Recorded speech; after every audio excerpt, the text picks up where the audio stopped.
Greetings, travelers, and welcome back to the Tales from the Enchanted Forest podcast with your hosts, Fox and Sparrow. Hello. Good to be back, and we have a very, very special episode today. Before we begin, we'd like to thank Denise Gallagher for joining us today.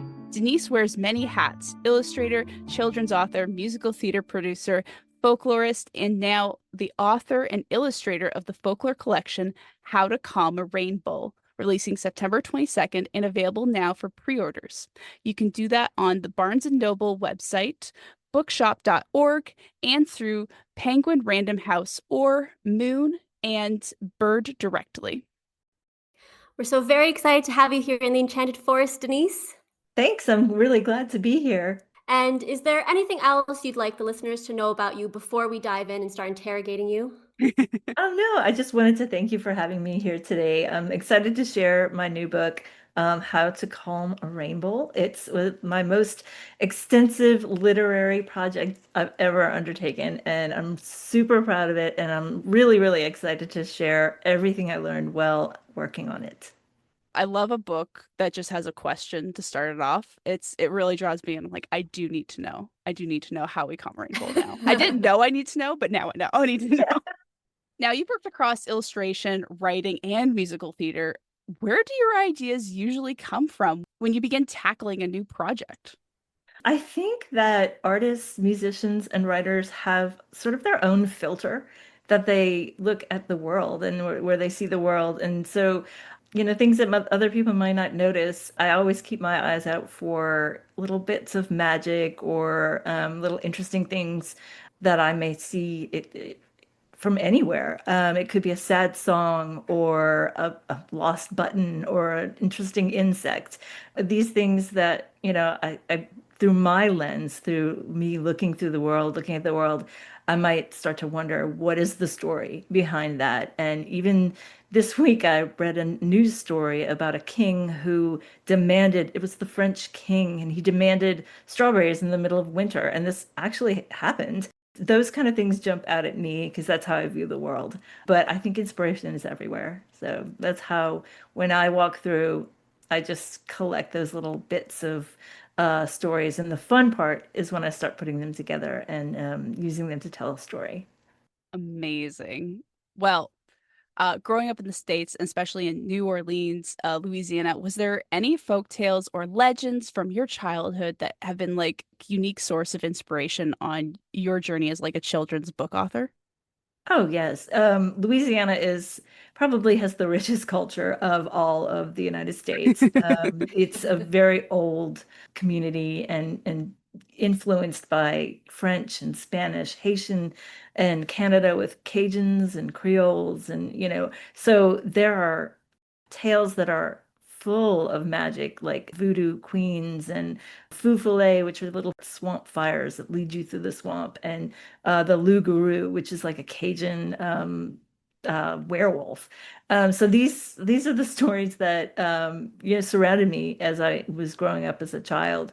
So I really kind of grew up with some rich folklore telling that inspired me. I think that's really interesting that it was a transmission of all these different cultures put together, including the natives and the people that came. Because I mean, we're Canadian, so we have the exact same experience of we have the French and we have the British and then we have the Americans and we have the native cultures. And I think it makes such a rich melting pot of different folklore. So your journey with folklore has spanned quite a few projects and mediums, from illustrating Peg Bearskin in 2019 to illustrating Iroquois folktales for Faces magazine, and now, to writing your own folktale with Moonsong. And now we have How to Calm a Rainbow. How has your relationship with folklore evolved over the years and through all these different projects that you've done? Well, let's see. Some of my favorite picture books as a child were the ones that were a little more dark and spooky, or that had that sort of magical element to it. The Mm. 12 Dancing Princesses was my favorite.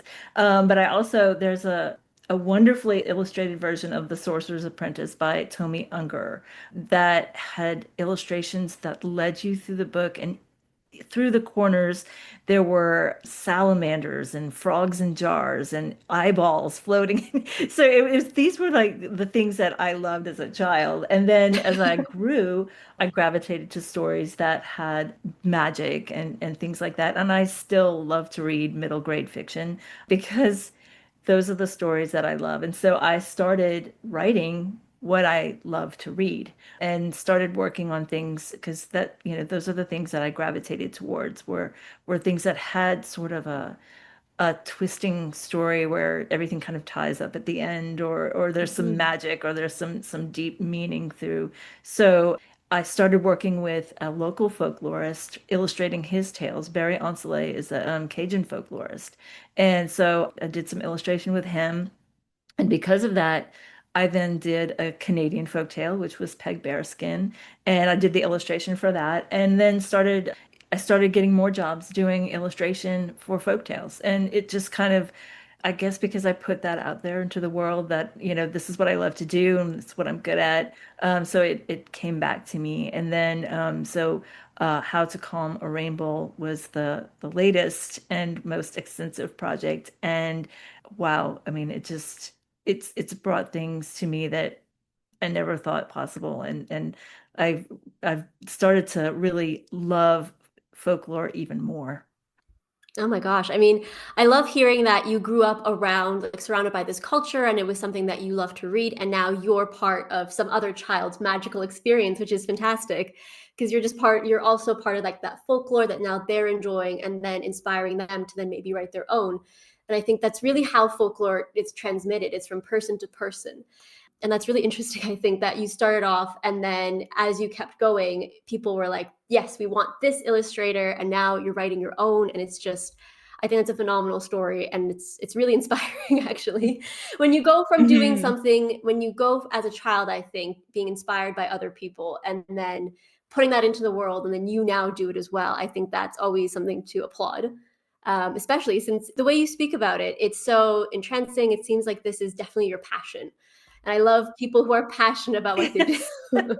And folklore is an oral folk telling. It's a way of telling stories and handing them down from generation to Mhm, generation. So I feel like bearing these stories, like I'm part of that, handing them down. Like you said, mhm. I hope kids are inspired to research even more and write their own, because that's what I did. And so yeah, it's a great way to share what we know about the world in a way that is, you know, makes it interesting, or want people to learn more about things like such as the seasons, and but even more, there's folklore about all kinds of things that kids can learn about. So I'm just happy to be able to use my talents to share that with kids and people around the world. Because somehow teaching kids in school, like seasons change because of like atmospheric pressure and where the sun is in the world. It's just not as exciting as, hey, these two guys had beef with each other and they need to fight once a year now or twice a year. That's the good part of explanatory tales. It gets to explain it in a way that obviously people were looking at the seasons and looking at the sky and they were wondering, well, why does this work the way it does? And then they came up with all these different explanations for it. And I think some of our favorite stories to cover are seasonal tales, but we also love like the random explanatory tales, like why the sea is salt. And it's just this guy with his Hmm. little mill making salt that endlessly enters the sea. But I think there's something really curious about people looking at a phenomenon and being like, this is why this happens. Hmm. And that each culture may have a different way of explaining those things, like Mhm. depending on their belief system, or depending on where they live, or the flora and fauna that surrounds them, so it is interesting to see how different people from around the world explain similar phenomenon, and in different ways and interesting ways. Yeah, and I never know what is more interesting when I find a story from a different culture that's very far away that still has the same idea or has a completely different idea. Both end up being very fascinating in terms of the way people around the world come up and develop ways to explain stuff. Mhm. But going back to what you were talking before and all your illustrations, are favorite thing about this book might be the illustrations. The moment Fox brought to me, I just fell in love with every page had like different art for everything that was going on, and it was like there was a palette for every story that happened, and it was just it was so good. And I just got really nostalgic for days when I could just have a picture book and be like, yes, I got words and pictures. Anyways, this is just, there's no question here. It's just, I just love Oh, it. thank you so much. I I started as an illustrator. I have a degree in graphic design and illustration and actually a BFA. So and I worked in advertising for 16 years, illustrating things for other people, but, never really for myself. And when I started, there came a point where you question life. And, I said, I'm not being as creative as I think I could be. And, so I Mm. started drawing. I thought, I really want to illustrate. So I started drawing more and illustrating more. And I had always had a dream to illustrate for children. So I actually started writing to have something to practice illustrating. Mm. And Oh. so that's when I started to go back to my roots and reading the books that I loved as a child. My mom was a kindergarten teacher, so she had a really great library in her classroom. And that's that, I still actually have some of the books that were in her classroom. The Sorcerer's Apprentice book is I have that one. It's old, it's falling apart, but I have it. That's really how I got into creating books and writing was through illustration. So that the illustrations touched you or inspired you or, like really brought the story into another level means a lot to me because illustration was my first passion. But now writing, it's up there. I love writing now and I think research has also become another passion of mine through this project. I didn't realize how I would be so excited about finding a new story or, the stories that and learning about new cultures all through the research. The research was the thing that drove me continuously through this 2-year process of creating this book. Were there any rabbit holes that you just found yourself caught in? Because I feel like that's the thing that gets me when I start researching. I start going through the rabbit holes and I'm just stuck with the story and the research process for weeks and weeks. Yes, and I had 24 24 stories that I was trying to, narrow it down to. So there, I actually collected 81 stories and narrowed it down to 24. But there were some that I would find that sort of a modern version. And then I'd say, well, where does this come from? So I'd go down those rabbit holes and find like the earliest version. And some of them were ancient, like the Mhm. Hittite story, like from Syria is one of the oldest stories ever told. And, they're just stories that are it was fascinating to see the different versions of the stories from the Mhm. same, even from the same culture, but just written in a different way, depending on who was doing the writing and who was, were written more as like scientific or like research. So it wasn't really creative, but they were still, or they were told directly from the people who were telling them. So people were recording the stories, writing them down as the storytellers were telling them.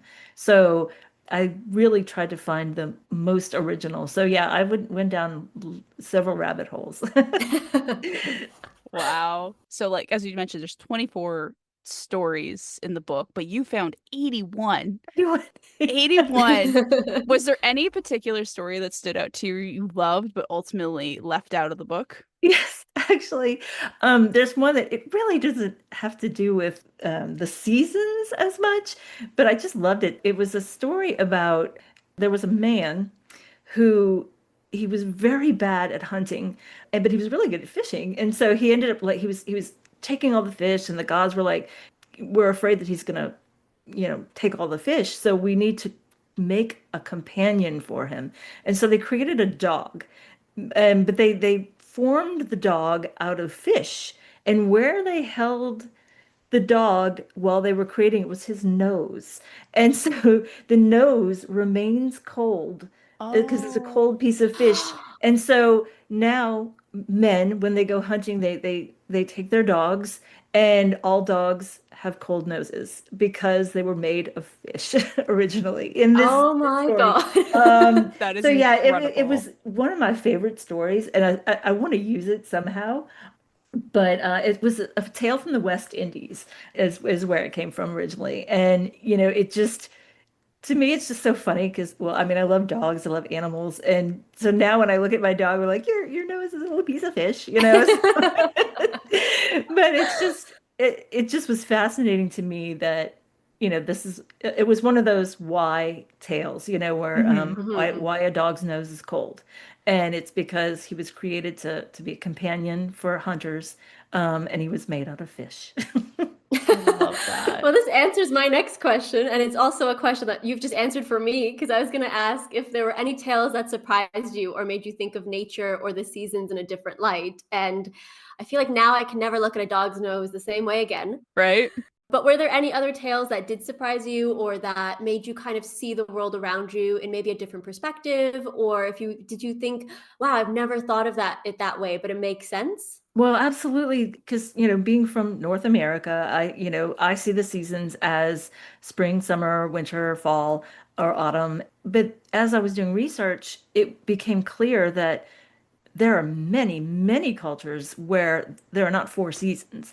And there are some that had monsoon season or the dry Mhm. season and the wet season. Well, where others, it was hurricane season. So it became clear to me, pretty quickly on because we wanted to include stories from each continent. So it became clear to me that, I had to sort of look at the world through a broader lens and, say, oh, in this culture, there were only two seasons, or the season meant hurricane season or monsoon season. And those Mhm. were legitimately seasons. And so the book explains, I have kind of an introduction to the books, and it kind of explains how children, or those who are reading the book, might say, oh, I look at seasons a certain way, but there are cultures around the world who have completely different versions of what a season is or what a season entails. Mhm. So that was really interesting, learning about all the different ways that a season could be interpreted. Mhm. Yeah, and I think also being North American, I could not imagine living somewhere where there wasn't the seasons. Mhm. But Right. I tell this story over and over again because when I went to, because my husband is from the UK, and I remember going to the UK and I started putting away all of my summer stuff away for the fall. And my husband was like, "Oh, what are you doing?" And I was like, "Oh, it's fall. I gotta get my jumpers out. Gotta put all the summer stuff away." And he's like, "No, we don't do that here. It's wet and it's cold, and then it'll be hot some days, but like the season here is just wet." And I didn't know what to make of that. So I ended up taking all of my stuff back out. But it was such a core memory that I had from Canada where as soon as the seasons start to shift, you put your heavy jackets away, you bring the light jackets out. And it was just so bizarre for him to stare at me and be like, "What are you doing? Why are you putting all of your clothes away?" And I was like, "Well, I'm switching it." And he's like, "That's not something we do." And ironically, he told the story to his mom, and his mom said that her sister-in-law, also Canadian, did the exact same thing and had to learn the exact same lesson. So we're just going about the world hoping that everywhere has seasons. Yeah, well, and I'm from Louisiana, which, we have a very, very short spring and fall, and we relish those days because summer is intensely hot and humid, and Mhm. winter is wet and cold. So those spring days are, celebrated and cherished because there are not many of them. Like it's nice, it's not too hot, not too cold, and then Yes. the seasons It's change. like maybe, and then you might then, have a really intensely cold day, and then wham, it's summer again. So yeah, Right? Louisiana is unpredictable for sure. And we also have a hurricane season. So I guess Ooh. I should, that it should have been clear to me. But once I started thinking about that, I was like, oh, yeah. So Puerto Rico has hurricane season. And, but Hmm. so does Louisiana. So when I learned about Huracan, which is a Puerto Rican god who like causes the hurricanes, it kind of rang true to me as well. Because I've been through, some hurricanes. So yeah. See, I just need a seasonal tale to explain to me flu season and construction season, and then I'll be good. Yeah, We'll and start that's making some modern ones. when students, when we talked about writing their own tales, maybe they can think about, well, what does a season mean to you, when Hmm. as a teacher or talking to students, say, oh well, in there may be a monsoon season here, but what does a season mean to you? What kind of seasons there's football season, or like Yeah. they're Yeah. just different seasons. And in Louisiana there's crawfish season, so when everyone eats crawfish. So it's a season could mean so many different things. Hmm. It's not just the weather, but it has to do with the weather because that's when the crawfish are harvested because of certain, Hmm. the way the weather is. So, yeah, definitely a way of looking at the world a little bit differently. And I think seasons are just such a personal part of your own life that you don't really think about. And with your story specifically, a lot of them come from all over the world, Korea, Romania, Nigeria, Canada, Japan, Scandinavia. So, one question I did have is when you have lots of versions of the same story, but from different countries, how did you kind of settle on which version to tell in your collection?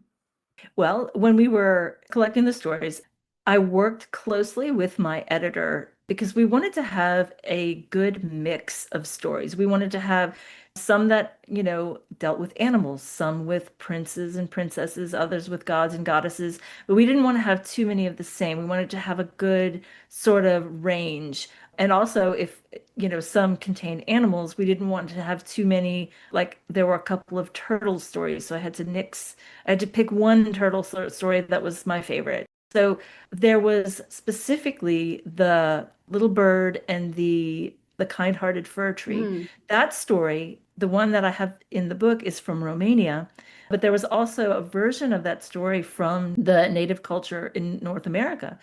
But I already had a few stories from North America. So I chose the one from Romania because it was a unique culture. It was kind of like building with Jenga blocks because I'd move a story here and then I'd have to add a story. And some cultures Mhm. had more stories or more elaborate stories, and other cultures, there weren't as many to choose from. So it really was a game of choosing stories that represented cultures from around the world that were unique and told stories about the seasons, but also, some about animals, some, with princes and princesses, some with gods and goddesses, but not too many of the same kind of stories. So it was fun. And that's why I actually had 81 options. Then it was, trying to choose the ones that really represented the entire world and was an intriguing collection as a whole. Mhm. That sounds like a balancing act. It was definitely a balancing act. And I actually started, the very first story was Persephone, and that one didn't make the book. It was the goddess of spring, and Mhm. she was taken down to the underworld, and I actually did illustrations and everything, but it didn't make it into the book because we had other stories that were, I guess, stronger. But the illustrations I was really proud of. Those, and then the story, I, really loved writing that story as well. And maybe I'll do another book with a different theme because really it was just really a lot of fun. The research Mhm. itself. I learned so much about the world. And I Mhm. wasn't the greatest student of, world geography and that kind of stuff. And that's why, I'm hoping that teachers may use this book to help students get them interested in learning about other cultures. Because during my research, I learned so much about so many different cultures and cultures that I had never Mhm. heard about. And, so maybe using a folklore, I think, is a great way to teach students or to learn about the cultures from around the world. That is actually something I noticed right away with each individual story is that the little details about the animals, the plants, the cotton things they were wearing, the background details, I felt like all of that made me feel like I was now in this new country or this new place. And each story did that. And it did it so seamlessly.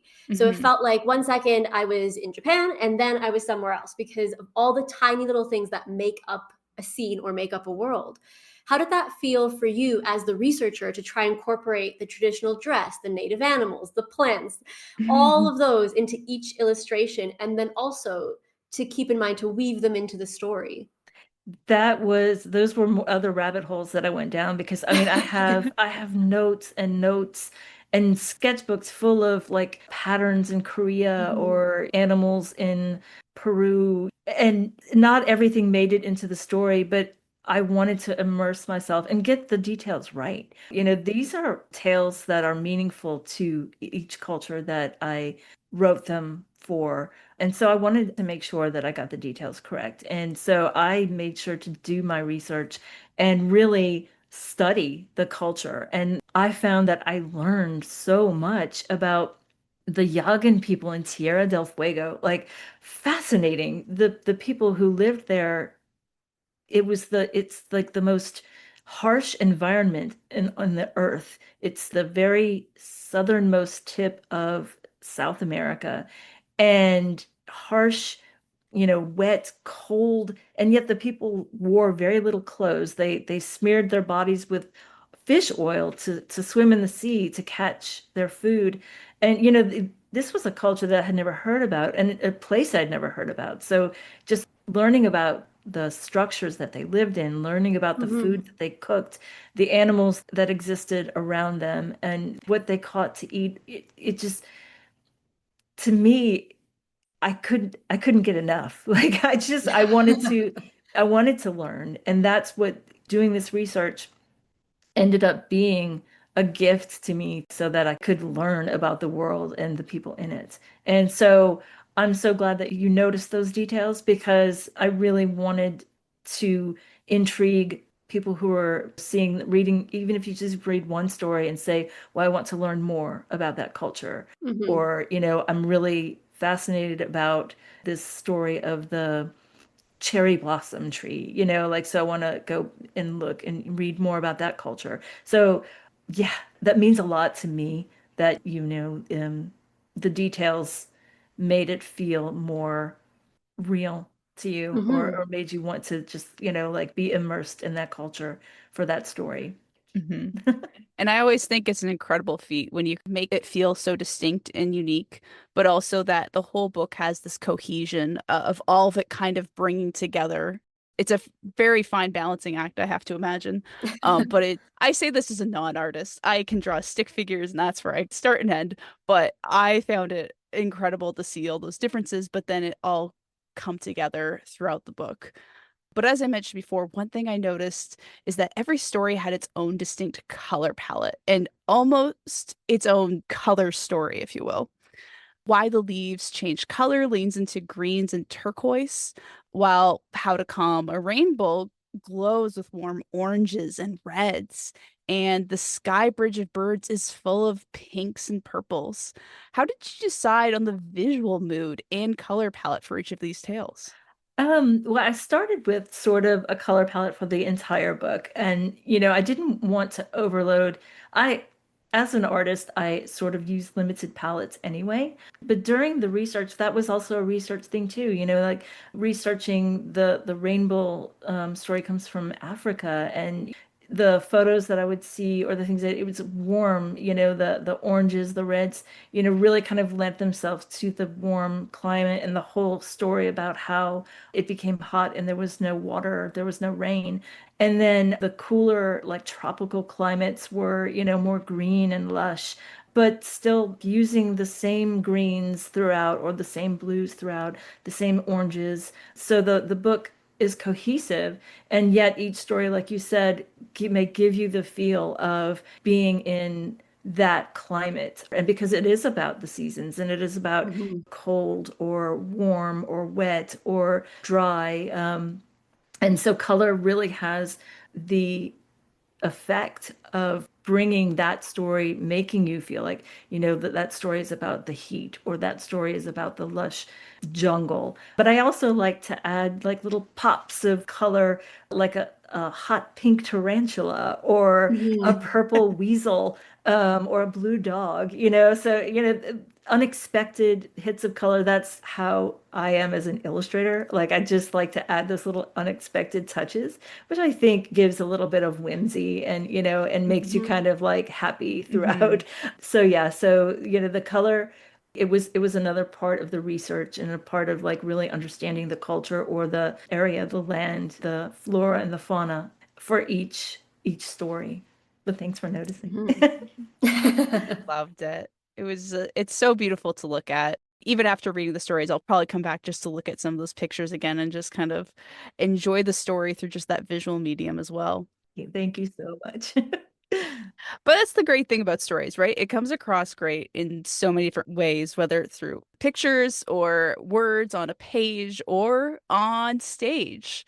So we know that you've worked on projects like producing one of your children's books, A Tip Tap Tale into a musical. If you were to adapt any of the stories in To Calm a Rainbow to the stage, what would you choose and what would make it well adapted for a different medium?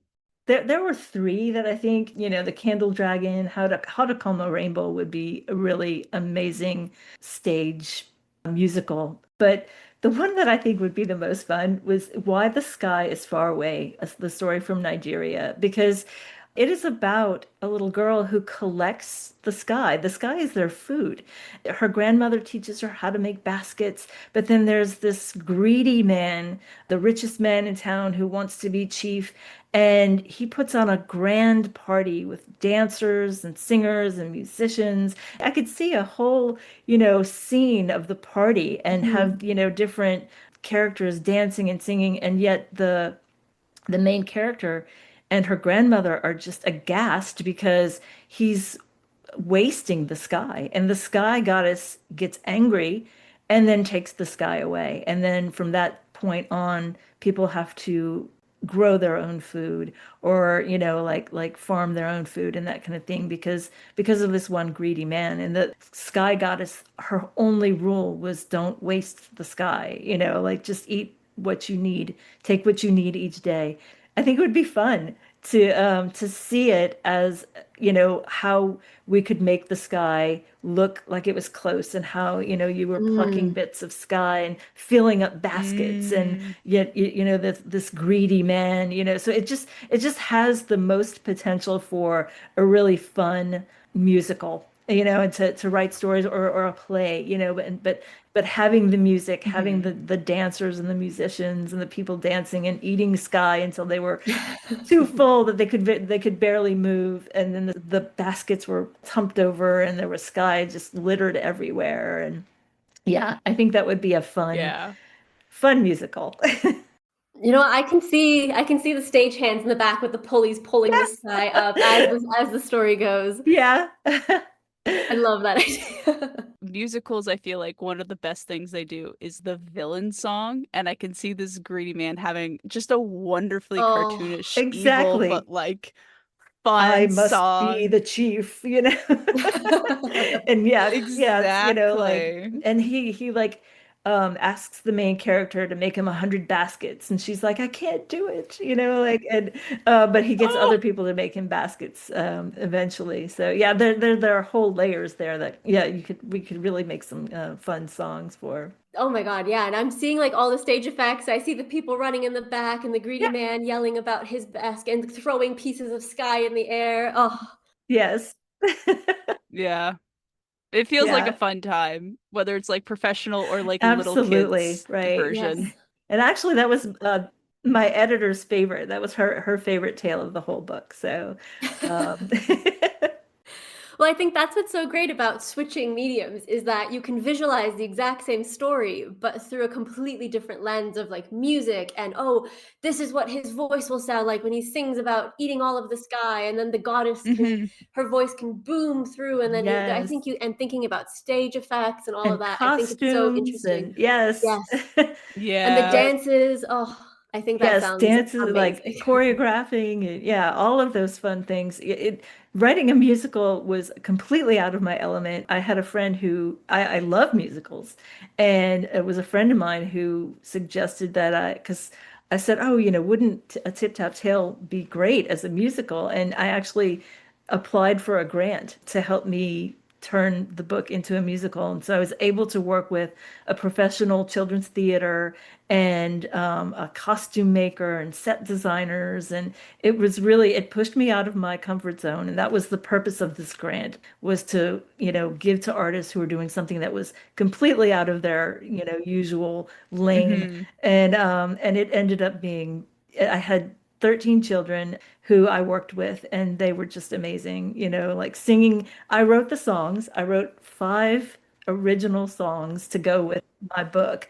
And Whoa. I can't sing. I'm not a musician. So I worked with a really talented pianist and vocalist who helped me write the music. I wrote the lyrics, and we wanted it to have like a Louisiana, New Orleans kind of piano boogie, and also like Mhm. some Cajun. So it ended up, it was really fun. That was another accomplishment that I think was just really crazy to think that I actually did it. But it was fun. So, coming towards the end of the book, we do have our glossary and we also have our sources page, which again, I mentioned before, but I love when folklore collections have the sources so that you can do further research, or you can, ask kids to go and do their own research, but it shows that there's a history behind every story. So for some of the stories that you had, there were abundant historical sources, while others, like the Candle Dragon or the Legend of the Oak King and the Holly King, they have very little surviving material. Did you find it more challenging when there was more material to work from, or did you kind of prefer creating your own versions with your own characters, kind of like with Zihan the Orphan? What was kind of your approach in dealing with all of the material and condensing it?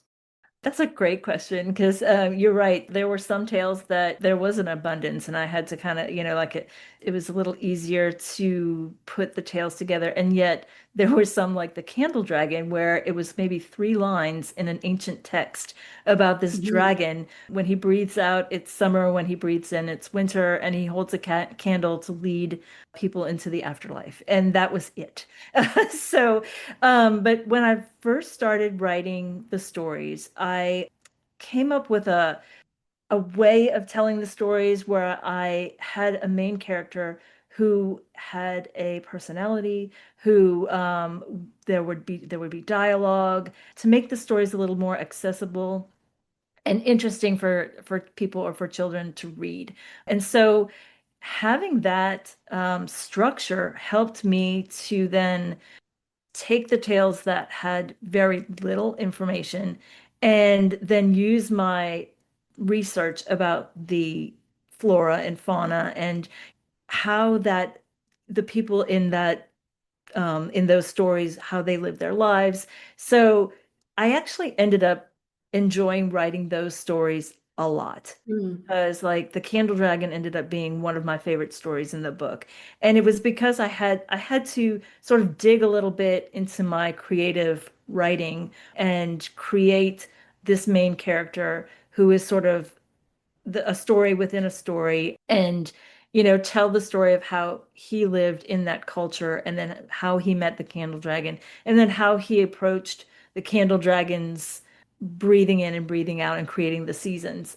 So it was more challenging, but it became one of my favorite stories. And then some of the stories were a little convoluted. Like there was so much information Mhm. that there was one that I ended up on the cutting room floor too, because it was about some birds, and there was a race, and then there was like I don't know, it was just too much, and like the Mhm. story just kind of went in all kind of wacky directions, and it was unclear.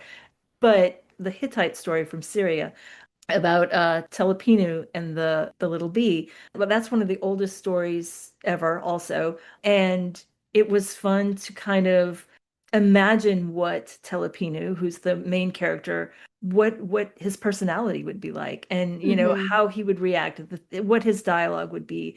And I was able to use my creative writing skills to bring the stories to life. And so those became some of my favorite stories. Some were more difficult to write than others, but I think the ones where I was able to really kind of flex those creative writing muscles became some of my favorites. Yeah, I mean, I think one of my favorites from the text was actually Candle Dragon because I thought that sacrifice of him and going and spending his entire life with the dragon, helping him regulate himself and doing that for, you know, the world, but in that, but at the same time he's spending his entire life with this dragon, and then having that little twist at the end that what's your name, and then he finds out that actually he's going to see him again. And I think, I mean, I thought it was a folk tale from ages and ages ago. And I was like, oh, I'm going to go look at the source. And I was like, oh my God, she made this up. I was like, wow, that's incredible. Because it read exactly like a folk tale, a fairy tale. And it Thank had you. all the story beats. It was, but I thought it was such a great way to end the book as well, like you said earlier, because you have that kind of bittersweet ending of it's over, but it had a lasting impact. And I think all the stories had that lasting impact of this is why nature is this way, or this is why we have the seasons, or this is the explanation for something. So I thought it was the one that stayed with me the most. And I think that's the point because it's the last one, but it's the one I think about the most when I think about the book. And How to Come a Rainbow, but that's because I keep saying it and I keep remembering it. But again, that one as well, he goes and he stays with the rainbow, and he has that connection with the rainbow. And I really like this connection that they have with the mythical creatures. And so I like both. I liked the ones that had more sources, but I also love the ones that you came up with. And I think it's great that you got to use all different aspects of your creativity in creating this. Thank you. Yes, the rainbow, really kind of fleshing out the characters, like his brothers, really just Oh. mentioned. But, I gave them what they would talk like one was lazy and so I really sort of like made them more real. And so Mhm. hoping that people who would read the story, it would make it feel like a real story, one that, like a story that you would read. So I really wanted to kind of bring those details and bring that humanity to each story and make, the reader really care about what happens to this main character. So that was challenging and fun for me too, like to really kind of get into the head of each character and make them somebody that you would want to know the Mhm. story behind. Hmm. You know what? I'm gonna stand on defense for the two older brothers in How to Come a Rainbow because when I was reading that story, and we've just gone through a massive heat wave here in Europe. So I read the first one, and the first brother gave up because it was too hot, and I was like, same. Then the second brother kept taking naps, and I was like, you know what? I was like, me too. I would also, because Yeah. I spent that entire week with the heat wave, not doing much and being so annoyed. So I was like, if my father told me to go out and I would become the chief as well, if I just did this task, I'd also give up if it was a heat wave. I'm not gonna lie to you. So to Yeah, me, I was like, I understand. I was on I their agree. side. Louisiana's pretty hot right now too, and yeah, he gets all gussied up in his Oh best yeah. feathers and his And then he fanciest gets really shoes. hot. It's like I'm gonna go out and and yeah. So it was fun to create these characters. But you're right. I don't think I would last all the way to the No. mountain. Yeah, I was reading that and it was like I think we were in some like the worst heat, and I was like if I got dressed and I had to go to a party and I opened the door and it was that temperature, I would just close the door like we're not going. We're staying home.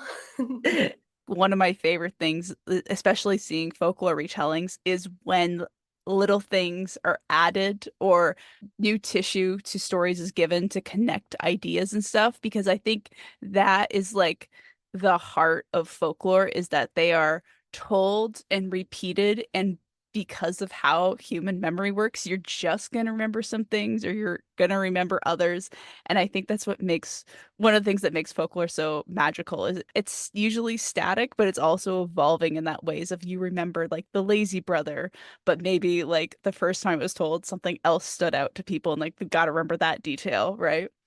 But anyways, this kind of also brings us to our last question, which touches on why you think folklore is still so significant to readers, especially young readers.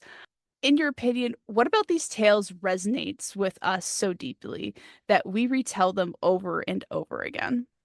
Well, folklore is, as humans, we long for explanations. Hmm. Like there are scientific right now, there are scientific reasons for why the seasons change and all of these things. But we also crave a little bit of that original magic. And folklore was oral telling that was passed down from generation to generation, from ancient generations. And it's also this like sort of sense of pride or sense of, curiosity about the world. And also the way the stories were used to make sure that future generations paid attention or learned or, did things a certain way.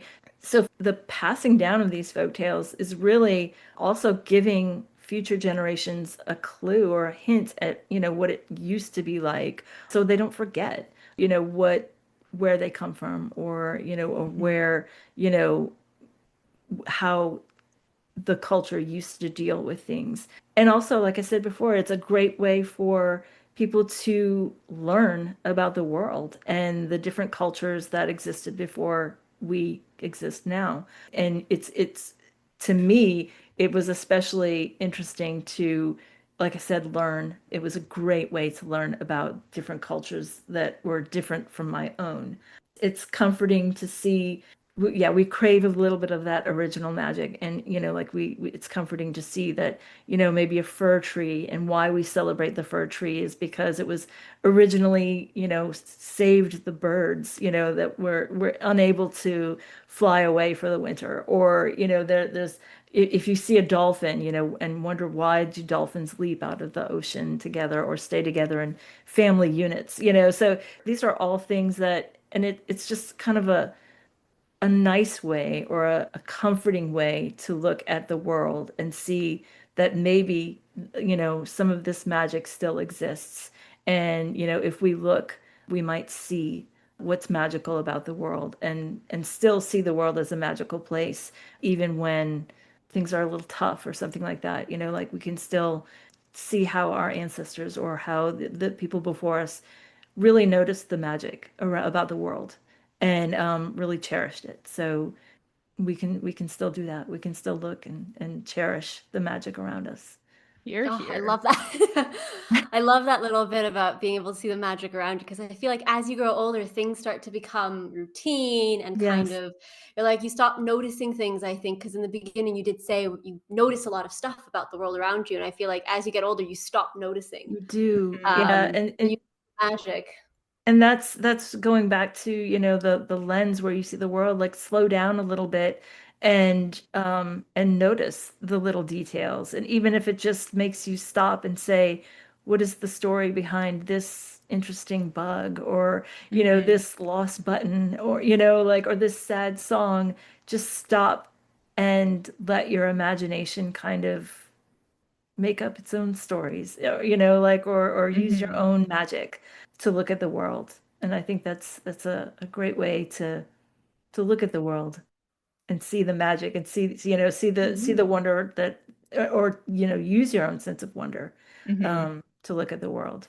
We've come full circle. Yes. I love it. Magic everywhere. Yes. That's what I believe in. Thank you so much, Denise, for answering our questions here today. We would love to now pass the floor over to you to do what you do best and tell us a story. Make us believe in the magic. Okay. I am going to read for you today The Candle Dragon, which is a tale from China. There is a village in China on the edge of a river where the villagers spend their days farming and fishing. In the evenings after dinner, they gather around the fire, listening as a bearded old man shares ancient stories. The children beg to hear the tale of Zihan the orphan. The villagers never tire of hearing it either. Indeed, the story is everyone's favorite. Zihan the orphan was a boy who lived in that same village long ago. He had no family, no mother, no father. The fishermen of the village cared for Zihan, though, and he worked with them, mending nets and cleaning fish. During that time, the weather was unpredictable, and there were no seasons. No spring, no summer, no autumn, no winter. One day might be hot, and the next freezing cold. There were days that were gray and blustery, and days when lovely breezes blew. Zihan, however, could predict the weather. He could tell when the days would be warm, or when a rainstorm was approaching. He warned the others of snow or fierce swirling winds. One day, Zihan noticed that the river was beginning to dry up. As the days passed, the river became smaller and smaller, with fewer and fewer fish to catch. Before long, the river was only a trickle, and all of the fish were gone. The fishermen and farmers were troubled. How would they feed their families? Zihan spoke to the villagers. I will follow the river path, he offered. I have heard of a mysterious mountain that is the source of all waters. I will seek that mountain and find a way to restore our river. The villagers embraced Zihan and wished him good luck on the journey. And so Zihan walked alongside the meager river as it snaked across the land. Eventually, the river's edge became overgrown, and as he walked, he thought he heard birds calling, Go back, go back. Zihan, however, was determined to help his people, so he nervously dismissed the bird's warning. The land grew steep and rocky, yet still Zihan followed the trickling river. Out of nowhere, there appeared a towering mountain. The mysterious mountain, Zihan gasped as he stared up at the grim, razor-like peaks. He then thought of the people in his village and took a deep breath, then bravely continued. As he climbed, he suddenly felt the earth tremble beneath him. He shuddered as he clung to the rocks. Who treads on my mountain? A voice boomed from above. Zihan looked about but saw nothing. He then squeezed his eyes shut, clinging to the sheer side of the mountain, hoping that whoever was speaking would not see him there. Answer me, the voice then whispered in his ear. When Zihan opened his eyes, he saw before him the face of a man. As he was about to reply, however, he noticed something odd. The man had an enormous body, like that of a gleaming serpent. It twisted and curved beneath him. His hands were talons that ended in sharp, gleaming claws. Zihan gasped at the sight. He began stumbling backward. A dragon, he uttered. Don't go, the dragon said, his eyes softening. I don't get many visitors. Zihan tilted his head. There was a familiar loneliness in the dragon's voice. Who are you? Zihan spoke. I believe I asked you first, laughed the dragon. Who treads on my mountain, remember? The boy forgot his fear and smiled. Oh, yes, I'm Zihan. I live in a village by the side of this river. He looked down at the trickle of water that flowed between them. Well, it was a river. That's why I'm here. I seek the source of all waters to restore the river to my people. The dragon gave this some thought, tapped his whiskery chin, his golden eyes gleaming. You're right. The mountain is the source of all waters. Looking down at the meager stream, his eyes widened. Oh dear, the dragon gasped. It seems I've been standing in your river. The dragon lifted his massive foot. At once the stream began beneath him gushed to life. Zihan stared in disbelief as the river bubbled and splashed. In no time at all, it was again flowing down the side of the mountain, heading toward his village, whole and strong once more. Oh, thank you, dragon, said the boy. My people will be so grateful. How wonderful, the dragon said quietly. Say, would you stay and have a cup of tea with me? Of course, said Zihan, but you still have not told me your name. Ha! Laughed the dragon loudly. As he did, a storm cloud suddenly emerged from his open mouth and a cold rain began to fall. Oh dear, I've done it again, sighed the dragon. Zihan shivered as the rain continued. He looked up at the dragon, who was frowning a bit. What just happened? The boy asked. Let's have some tea and I'll tell you all about it, the dragon answered. Zihan followed the dragon into a cavern. Inside, a warm light glowed from the beast's shining scales. The dragon handed the boy a steaming cup of tea and began his story. I am called the Candle Dragon, the beast said. This mysterious mountain is my home. They call it the mysterious mountain because not all who seek it can find it. It only reveals itself to those with the purest of hearts. You must be an exceptional boy, Zihan. Zihan gave a shy smile and sipped his tea. Have you ever wondered about the darkness of night and the light of day? The dragon continued. Zihan thought for a moment. No one had ever asked him before about himself or what he thought of the world and his place in it. He wasn't sure how to answer.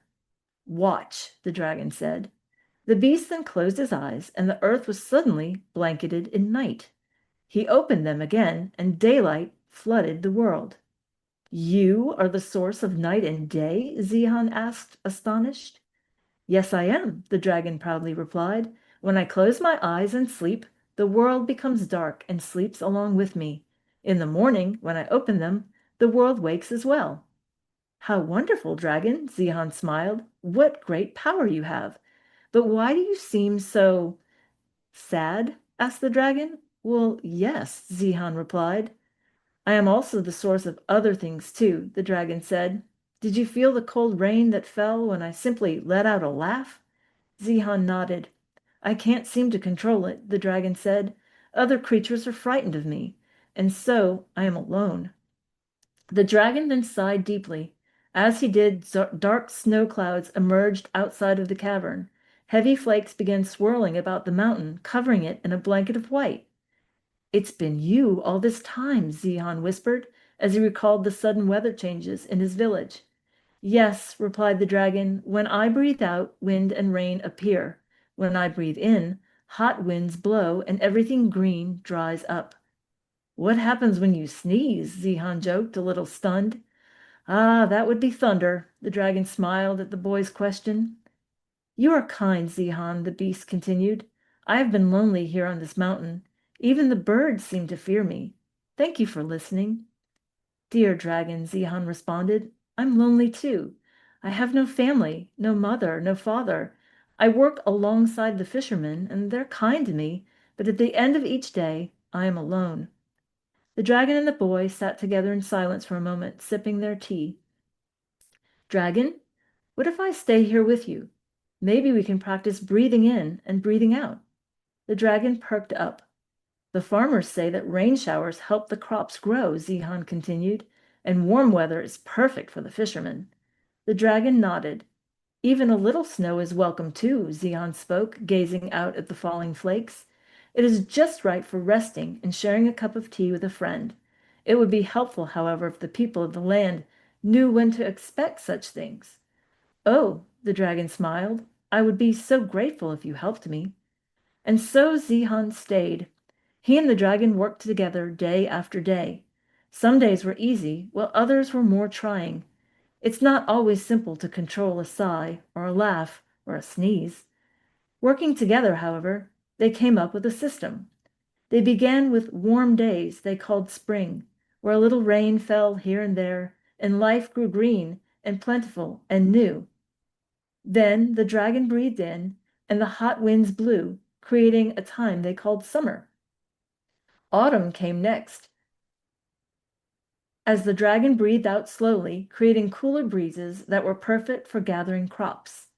Then finally they formed winter, when the dragon sighed, and fat gray clouds blew snowflakes that covered the land, while everyone stayed inside to rest. Dragon, I think we've created the seasons, Zihan smiled. The two friends were so pleased, and the boy even reminded the dragon not to stand in the rivers for too long. Zihan remained on the mountain with his friend, and the days came and went. There were days when Zihan and the dragon talked without stopping as they walked along.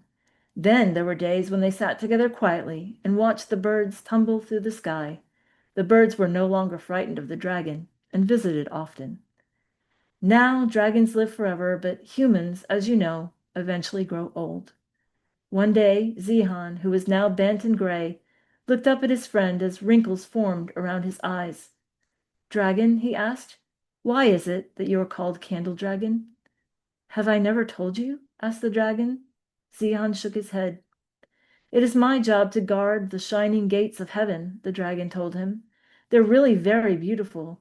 When one who is worthy approaches, I hold a candle in my mouth. The candlelight is a comfort that leads the way. You are truly a wonder, my friend, replied Zihan. When my time comes, I hope to see you there. Now, no one really knows how the story ends, but when the tale of Zihan the orphan is told around the fire, fathers and mothers hold their children a little more tightly, and the fishermen and all the villagers gathered there give thanks for the river that flows beside their village. They're thankful for the bright light of day and for the peaceful darkness of night, and they are grateful for each season, spring, summer, autumn, and winter, and all of the blessings that each one brings. And still, high atop the mysterious mountain, the candle dragon rests, breathing life into the seasons and providing comfort to any and all who are headed his way. That was fantastic. It's so Amazing. weird reading it in my head and then having the author read it to us. Yeah, right? I love stories like this. We've talked oodles about it. Thank you so much. I have a writers group, and one of or a few of my writer friends who have heard these stories and heard me reading, they said that it transformed them to being a child at the library again, sitting listening to a librarian reading a story, which makes my heart happy That's because exactly. I had it open. I had it open, so I was watching it along, and I kept waiting for you to turn around and show me the pictures. Yeah. I was I put it on my screen so I wouldn't have, because Hmm. turning the pages, you could hear the pages No, no, turning. no. That But wasn't a criticism at all. It's just the way you were reading it, I was expecting, the next step to Yeah. be.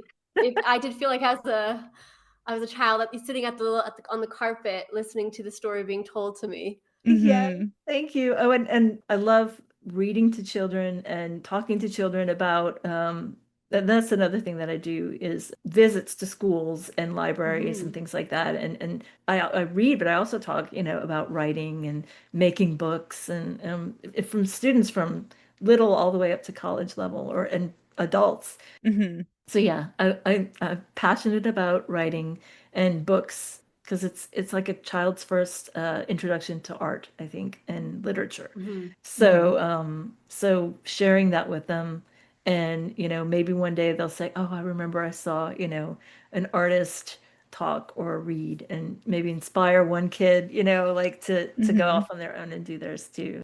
And I just love when you tell stories to kids. I've got two nieces, so I love reading with them as well. Yeah. And when stories comes up, they'll like ask a question like what if the dragon can't sleep? Like what does that mean, you know? Yes. Oh, I that's a have good one question. I have like one niece who I will tell her. I usually tell them some fantastical version, something I make up on the fly, which is fun. And my younger niece will be like, "Oh yeah, that's fun." And my other niece will be like, "That doesn't seem right." That doesn't I'm track. like, "What do you mean?" And she'll give her own different hot take. And I'm like, "That also works, girl." Nice.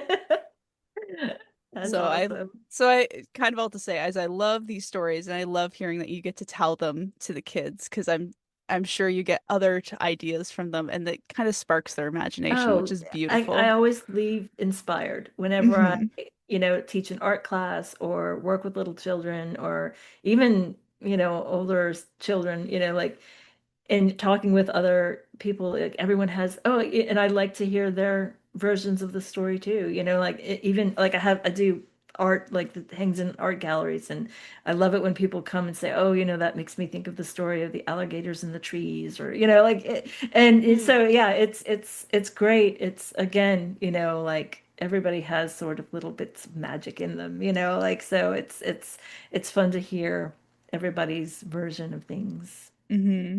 get inspired by people, humans. Yeah. Big or small. It's always fun to hear Yes. what I'm so thoughts. excited that you guys asked me to do this today. Like, I really, really, really love that you guys are focused on folklore and folk tales. And I'm serious. Like, kids, it's a great way for them to learn about the world. Hmm. Mhm. And that's one huge aha moment for me was, like, this is how people learned about the world before there was media and, like Hmm. that kind of Yeah. stuff. Like this is how people learned how to fish or how to, do the things that make baskets or, like, Hmm. so it's just, so the fact that you guys are promoting that, the love of that and sharing that with kids and people and writers and, artists around the world it's a great feat.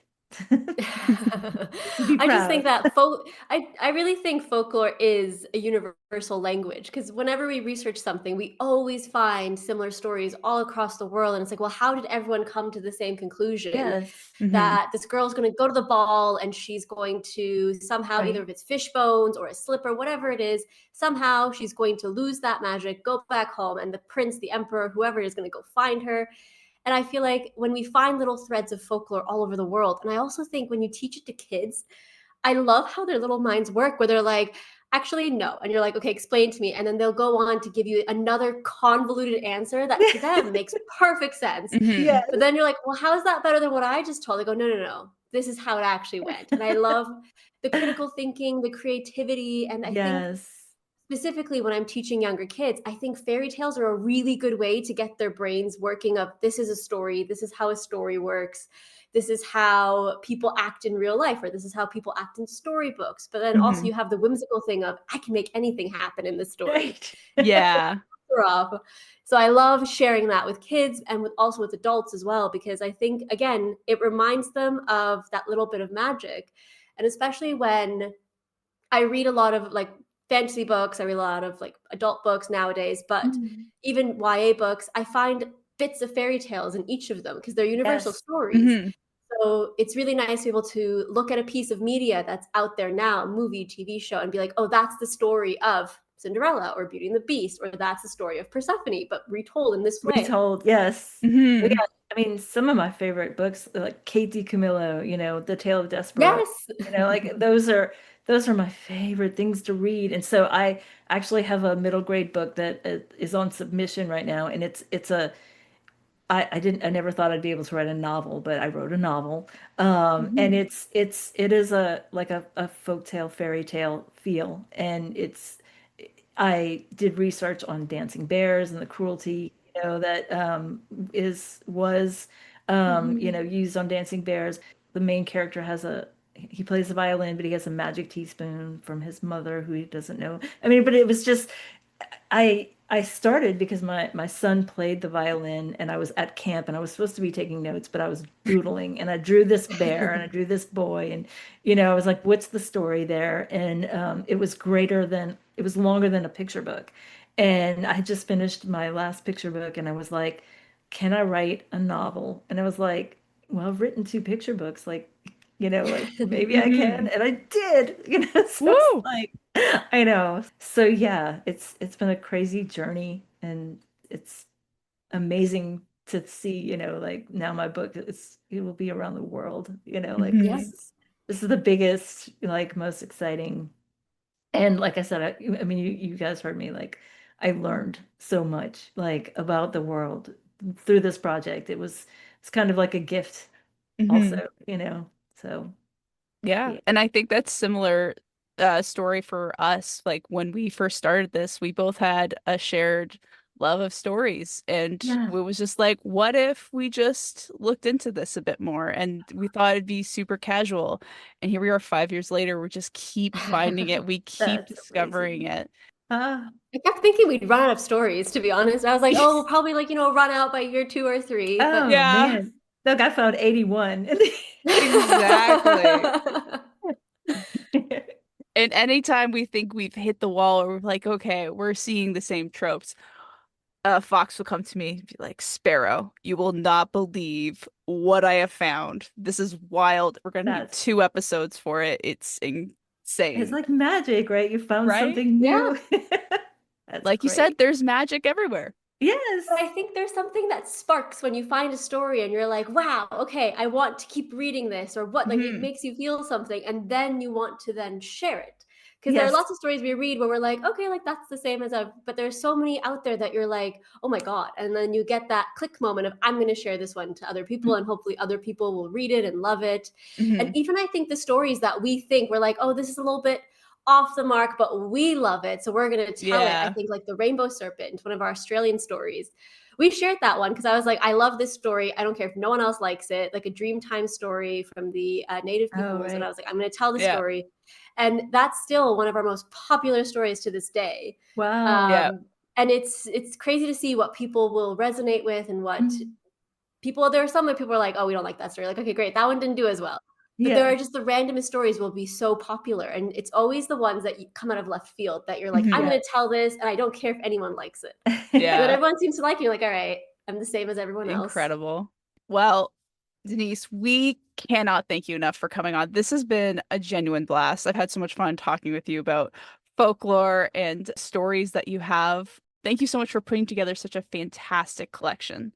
The notes, the art, the stories themselves make this a piece that honestly I think any folklore lover of any age can enjoy. As for you, dear travelers, you can pre-order your copy of How to Calm a Rainbow by Denise Gallagher, releasing September 22nd. We can't wait for all of you to enjoy this book as much as we did. And as always, travelers, you can find our show notes and a condensed version of this interview online on our website at www.talesfromenchantforest.com, or you can see more of us on any of our social media platforms under the name @FromEnchanted or the podcast name. You can also find Denise on Instagram under her name or on her website.